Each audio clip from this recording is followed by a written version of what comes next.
Hello दोस्तों, ये दुनिया रहस्यों से भरी पड़ी है जिसके बारे में आज तक कोई नहीं जान पाया। इसी तरह भारत और दुनिया में भी बहुत सी जगह रहस्यमय हैं। आज कुछ रहस्यमय जगहों के बारे में बताएंगे जो आपने कभी ना सुना होगा।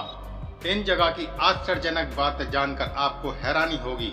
तो शुरू करते हैं कुछ मिस्टीरियस अमेजिंग बातें। उससे पहले चैनल पर पहली बार आए हो तो चैनल को लाइक और सब्सक्राइब कर लेना और घंटी वाला बटन दबा देना, जिससे जितनी भी लेटेस्ट वीडियो है आप तक पहुंच जाए। टिल्टीपैक, मॉस्को को ये गांव दुनिया का सबसे अजीब गांव है। ये इतना रहस्यमय गांव है, ऐसा इसलिए क्योंकि यहाँ रहने वाले सभी लोग अंधे हैं। अजीब बात तो ये है कि यहाँ इंसान ही नहीं, सभी जानवर पक्षी भी अंधे हैं। सुनने में ये बात बड़ी अजीब लगती है, पर सच बड़ा विचित्र होता है। इस गांव में लगभग 300 लोग रहते हैं। यहाँ जब भी कोई बच्चा पैदा होता है तो उसकी आंखों की रोशनी होती है, पर धीरे धीरे उसकी आंखों की रोशनी कम होने लगती है। कुछ ही साल में वो बच्चा भी अंधा हो जाता है। गांव के सभी लोग के अंधेपन का कारण एक पेड़ को मानते हैं। यहाँ के लोगों का मानना है कि ये पेड़ शापित है। इस पेड़ को लाउजेला के नाम से जानते हैं। लगभग 100 साल पुराना ये पेड़, और इस गांव के लोगों का मानना है कि जो लोग इस पेड़ को देख लेते हैं उसकी आंखों की रोशनी चली जाती है। पर इस पर डॉक्टरों की टीम ने एक रिसर्च किया तो सामने चौंका देने वाले तथ्य सामने आए। ये एक जहरीली मक्खी के कारण है जो इंसानों और जानवरों को डंक मारती है, जिससे लोग अंधे हो जाते हैं। द विलेज ऑफ घोस्ट, पश्चिम बंगाल के आसाम में मौजूद एक ऐसा गाँव जहाँ जाने के नाम से ही अच्छे अच्छों की रूह कांप जाती है, क्योंकि इस गांव को भूतों के गांव के नाम से जाना जाता है। हालांकि यहाँ बने पक्के मकान ये बताते हैं कि यहाँ कभी इंसानी आबादी मौजूद थी जो कभी सुकून की सांस ले रही थी। फिर अचानक यहाँ की तस्वीर बदलने लगी। फिर एक एक करके यहाँ के गांव के लोगों ने मकान छोड़ दिया। कभी ये बेनेग्राम गांव खुशियों के साथ आबाद रहता था, अब यहाँ कोई नहीं रहता।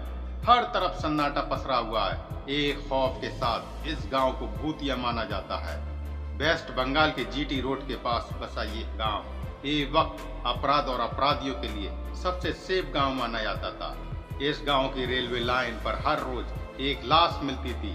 कोई दिन ऐसा खाली नहीं जाता जब लोगों का सामना किसी न किसी लाश से ना होता हो। कुछ विचित्र घटनाओं से भी लोगों का ध्यान आकर्षित हुआ। आखिर ये हुआ, शाम ढलने से पहले ही लोग अपने घरों में छुप जाते थे, क्योंकि यहाँ हर शाम के बाद ये भूतों का डेरा जम जाता था। लोगों का मानना है कि ये वही भूत हैं जिनकी लाशें रेलवे लाइन पर मिलती थी। भूतों का आतंक इतना बड़ा कि लोगों ने डर के मारे गांव खाली कर दिया। अब भी लोग शाम ढलने पर इस गांव की तरफ रुख नहीं करते, वरना उनका भी कत्ल हो जाता है। मलाड़ा गाँव, हिमाचल प्रदेश में मौजूद ये छोटा सा गाँव जिसका नाम मलाड़ा है। ये गांव यहाँ पैदा होने वाली उच्च क्वालिटी के हशीश के लिए जाना जाता है। लेकिन इस गांव की अपनी अलग ही विशेषता है जो पूरी दुनिया से अलग करती है। ये गांव अपने आप में किसी अजूबे से कम नहीं, जिसकी वजह है यहाँ की अजीबोगरीब रीति रिवाज और परंपराएं। लगभग 1700 लोगों का ये गाँव अपने आप को अलेक्जेंडर यानी सिकंदर का वंशज मानते हैं। उनका कहना है जब भारत पर सिकंदर ने हमला किया था उस वक्त उनके पूर्वज यहाँ आकर बस गए थे। ये उस वक्त से यहाँ रह रहे हैं। कुछ लोग अपने आप को आर्य समाज के वंशज भी मानते हैं। यूं तो ये गांव भारत का हिस्सा है, पर इस गांव में भारत का कोई कानून लागू नहीं होता। इसके अपना कानून है, अपना सदन है जो अपने रीति रिवाजों से चलते हैं। इस गाँव के फैसले करने की अजीब प्रक्रिया है जो आपका दिमाग हिलाकर रख देगी। यहाँ मुश्किल फैसलों का निपटारा करने के लिए ईश्वर की मदद ली जाती है। एग्जाम्पल के तौर पर किसी पेचीदा केस में मुजरिम बच्चों को एक एक बकरी लानी होती है और उन बकरी के आगे के पैरों पर छुरी से एक कट लगाया जाता है। उसके बाद उस जख्म पर एक खास किस्म का जहर लगा दिया जाता है और उसके जख्म को सील कर दिया जाता है। जहर के असर से पहले जो बकरी मरती है वही बड़ा मुजरिम साबित होता है। फिर सदन की तरफ से जो सजा दी जाती है मुजरिम को माननी पड़ती है। यहाँ के लोग अपने आप को सबसे ऊपर मानते हैं।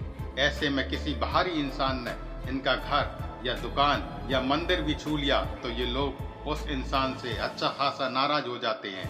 कभी तो ये इतने नाराज होते हैं कि सामने वाले पर 1000 रुपये से 2500 रुपये तक का जुर्माना लगा देते हैं। यहाँ साल में एक बार फाल्गुनी त्योहार मनाया जाता है, उसमें ये लोग मुगल बादशाह अकबर की पूजा करते हैं। इसके अलावा यहाँ की भाषा भारत से बिल्कुल अलग है। यहाँ तिब्बतीय, संस्कृत और ग्रीक भाषा का मिश्रण है।